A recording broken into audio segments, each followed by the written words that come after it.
తెలంగాణ రాష్ట్ర ప్రభుత్వ ప్రత్యేక ప్రతినిధిగా మల్లు రవి ఢిల్లీలో బాధ్యతలు చేపట్టారు. ఈ సందర్భంగా ఆయనకు శుభాకాంక్షలు తెలిపారు కాంగ్రెస్ ఎమ్మెల్యేలు మేఘారెడ్డి, అనిరుద్ రెడ్డి, మాజీ ఎంపీ మధు యాష్కి గౌడ్. తనను నియమించిన సీఎం రేవంత్ రెడ్డికి మరియు ఏఐసీసీ పెద్దలకు కృతజ్ఞతలు తెలిపారు మల్లు రవి. తెలంగాణ రాష్ట్ర ప్రత్యేక రిప్రజెంటేటివ్గా నన్ను నియమించినందుకు రాష్ట్ర ముఖ్యమంత్రి రేవంత్ రెడ్డి గారికి ప్రత్యేకంగా నా హృదయపూర్వక ధన్యవాదాలు తెలియజేస్తున్నాను. ముఖ్యమంత్రి గారితో పాటు మా ఇన్ఛార్జ్ జనరల్ సెక్రటరీ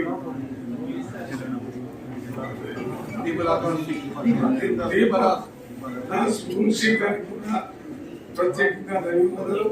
అదే రకంగా ఏఐసిసి అధ్యక్షులు పెద్దలు గౌరవనీయులు మల్లికార్జున ఖార్గే గారికి, కేసీ వేణుగోపాల్ గారు AICC general secretary in-charge organisation గారికి, ఈ కార్యక్రమంలో సహకరించినటువంటి ప్రతి ఒక్కరికి, కాంగ్రెస్ పార్టీ అధినాయకత్వానికి, కార్యకర్తలకి హృదయపూర్వకంగా నమస్కారాలు తెలియజేస్తున్నాం.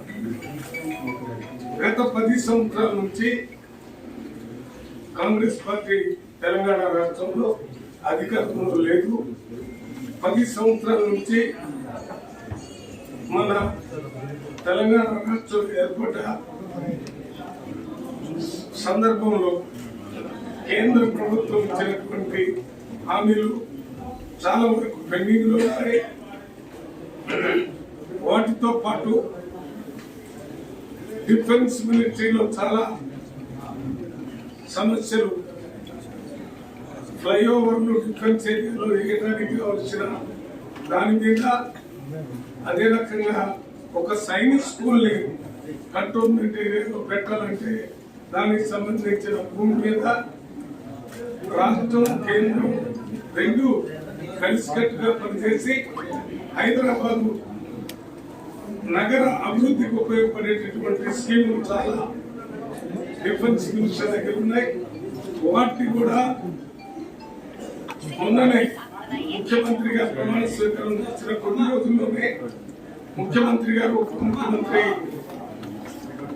భట్టి విక్రమార్క గారు వచ్చి ప్రధానమంత్రిని స్వయంగా కలిసి 16-15 రాష్ట్రానికి సంబంధించిన సమస్యల పరిష్కారాన్ని చేయాలని ప్రధానమంత్రిలో మన ముఖ్యమంత్రి గారు ఇచ్చారు. అదే రకంగా ఇక్కడ ఉన్నటువంటి ఇతర కేంద్ర మంత్రులు కూడా కలిసి మాట్లాడి రిప్రజెంటేషన్స్ ఇవ్వటం జరిగింది.